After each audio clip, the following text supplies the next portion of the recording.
Danny, why'd you make this movie? First of all, I watched Leaving Neverland, and in the beginning, I actually thought that they were very believable.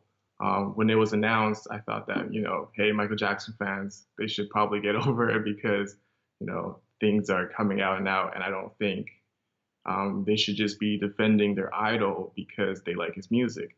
But as I dug deeper into the cases, reading court transcripts, reading about other witnesses, I kind of flipped the switch on that, and from there, ultimately, it became this documentary. Do you believe Michael Jackson molested children? If you watch Square One, you would know what I believe in. The point is to show other people the other side of the story, and for people to look at both sides of the stories and come to their conclusion. Profiled particularly in this is the original 1993 allegation, but I'm assuming you looked further. What convinces you of that? I'm convinced that Michael Jackson's innocent because there's not enough proof to convince me that he's guilty.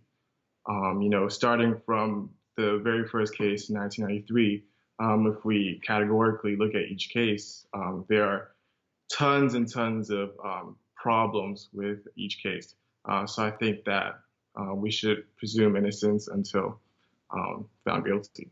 Why didn't you speak directly with the accuser from 1993 in this case? In something like Leaving Neverland, we hear extensively from two accusers. In your movie, the main witness is an acquaintance of this young man 20 years ago.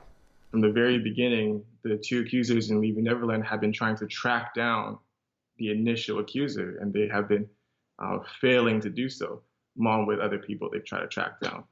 And, Jordan Chandler has not spoken about the case since it's come out. So that's why when Josephine Zoni, when there were rumors of her knowing about this story in 2005, it was kind of a big deal, right? Because Jordan Chandler is such a mysterious character who has really kept to himself after all these years. I heard directly from Jordan Chandler that he didn't believe that Michael Jackson was capable of the things he was being accused of. And that's very powerful. The dad of the young man is kind of a main character.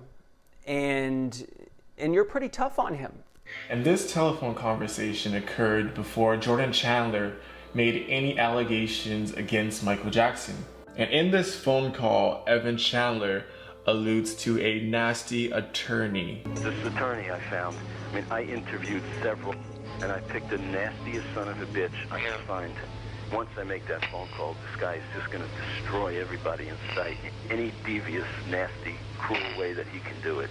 And I've given him full authority to do that. Honestly, Danny, if I thought someone was trying to take my child away from me overseas, if I thought someone was possibly molesting my child, I would want to get the nastiest son of a bitch lawyer I could find on the whole planet, wouldn't you?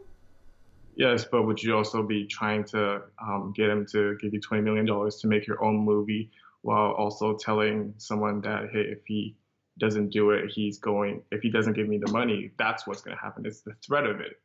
I think the reaction to get a lawyer is completely normal, but it's the choice that Evan Chandler has that, hey, give me this or I will do that. Another point that you get to is that this young man initially denied allegations that he had been molested. Most people who are survivors of sexual assault, they do deny it at first. 100%. Why would this be any different?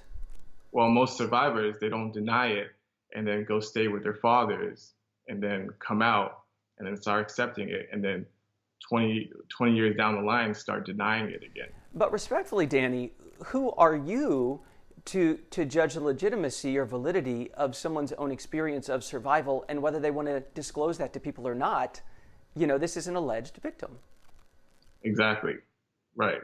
So I'm having the viewers view the other side of the Michael Jackson case and for them to come to their own conclusions. Because right now in the mainstream media, at the time, we're only getting one side of the story, right? And I could easily argue from my point of view, so what does these two people's stories have to do if they're also suing for money, right? In the end, when people watch this, let's say they go into it with an open mind. Many people clicking on this on Amazon Prime, they are doing that. How would they determine if this is informative or if it's really an infomercial for Michael Jackson? I think that Square One, if you watch it on Amazon Prime, it's a documentary that when all our primary sources are court documents, right? That's undeniable. We have Josephine Zoni. We have the witness who was the assistant to Evan Chandler's lawyer, right? We definitely have we're definitely on the pro Michael Jackson side because every documentary has a narrative, right? That's an argument that you can make about every documentary out there. So I think that that's on the viewers. That's on the viewers themselves. Danny Wu, thank you very much. Thank you for having me.